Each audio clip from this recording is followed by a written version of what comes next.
Hey all, Foundation Afro here to talk about Karen Travis's Halo novel, Glasslands. Again, as always, spoiler alert, if you haven't read the book yet, stop the video here and give it a read and come back later and watch this if you don't want anything spoiled. The two biggest things I noticed from this book were the civil war is going on, both with the Sangheili, the elites, and to a lesser extent the humans, as well as the evilness Dr. Halsey is being portrayed as.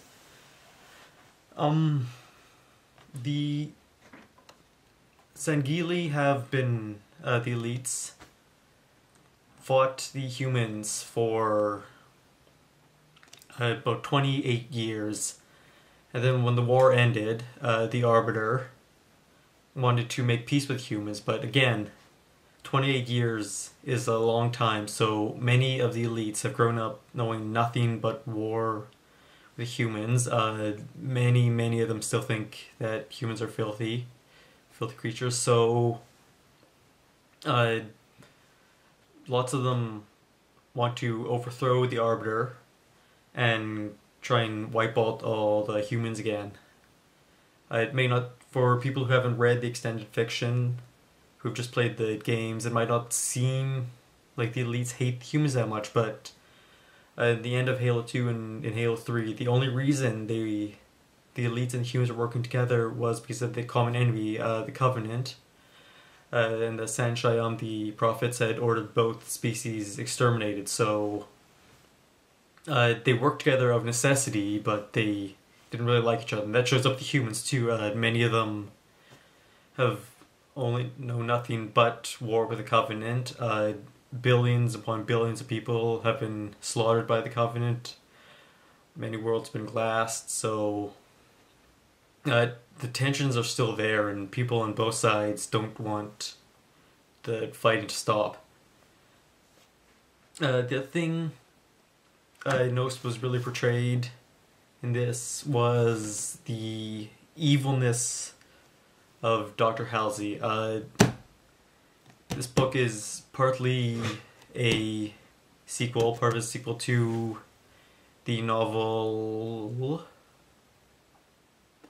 Ghosts of Onyx, about the Spartan Fours and the Dyson Sphere inside Onyx that Dr. Halsey becomes trapped in. And in the other novels we didn't see this much. We saw Halsey was evil. She kidnapped all these kids, all the Spartan 2s, and made them into soldiers, gave them steroids. About half of them died or were deformed, couldn't fight. So we saw she was evil, but she was never really portrayed as a really terrible person until to a small extent in Reach she was pretty nasty, and in Glasslands she's shown to be a very bad person. Which she is. There's no doubting that she kidnapped these people, these kids, when they're between 4 and 6 years old, pumped them full of steroids. Again, many of them died.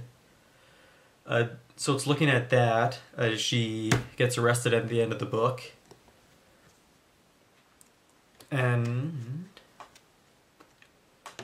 I just thought that's a big change, because we always knew she was evil, but she was never evil, if that makes sense. She was evil, but was always justified. In this, she's actually portrayed as a very bad person, and she understands it. She understands what she did was wrong, and when she gets arrested, she doesn't put up a fight or anything, so she knows just how bad the things were she did, and she was shown as evil, but towards the end of the book she started being, I don't want to say less evil, she was still evil, but she began to realize how terrible she was and how what she did could never be justified, and how she deserves punishment for what she did. So she's still evil. I don't know if she was less evil, but she knew she was evil, and that's part of it. One more thing. Oh, Kelly, I believe her name's Kelly, so I'm really bad at names. Thanks, Kelly. But the Spartan 3 in Ghosts of Onyx, who was traumatized because she was one of the only 2 survivors of this massive attack on a Covenant facility, had been mute for the longest time.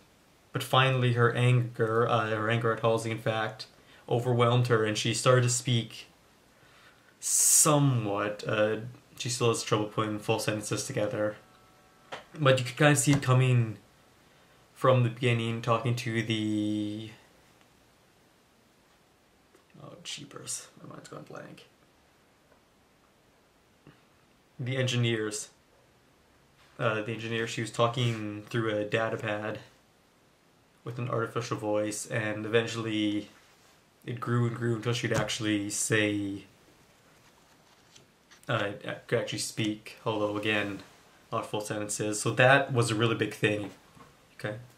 Another thing is how the AI, BB, Black Box, is portrayed. He starts out being kind of a cold, emotionless AI, and you even see it in his avatar. He doesn't take a human avatar like many AIs do. It's just a box, a black box. So he starts out being kind of cold and emotionless, but as he works with humans on this ship, he starts to develop emotions and becomes, like I say, more human. And by the end, I even noticed things that he might be turning rampant. I've talked about the rapid seed affects smart AIs in some of my previous videos. It looks like he's turning rampant,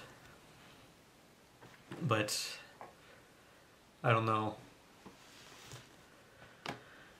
So yeah, the way it ends, the elites capture, what's his name?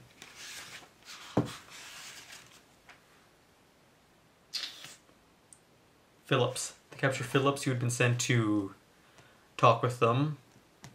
And yeah, so I'm guessing in the next book, which is out already, the Thursday War,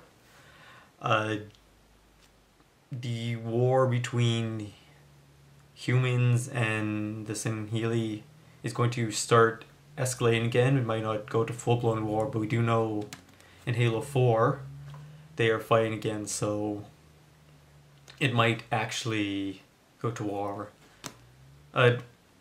One last thing, I know I said one last thing already, just quick, but at the end of the book they start talking about the UNSC Infinity, the giant ship that will be in Halo 4, and I know that in the next novel, the Thursday War, which I probably won't get a video out before Halo 4 comes out. I don't even have a copy of it yet, so I haven't started reading it. In the Thursday War, it talks a lot more about why the Covenant are on Requiem, the setting of Halo 4, as well as the UNSC Infinity, the giant ship that reaches Requiem. If you want to know more about that, there's actually a thread started on Ready Up Live about Glasslands and the Thursday War, which I will post a link to in the description below. So be sure to check that out. And I'll see you all on Friday for my review of the 4th part of Halo 4 Forward Unto Dawn. So this is Foundation Afro saying bye, and be sure to like and subscribe and leave a comment telling me what you thought. Thank you.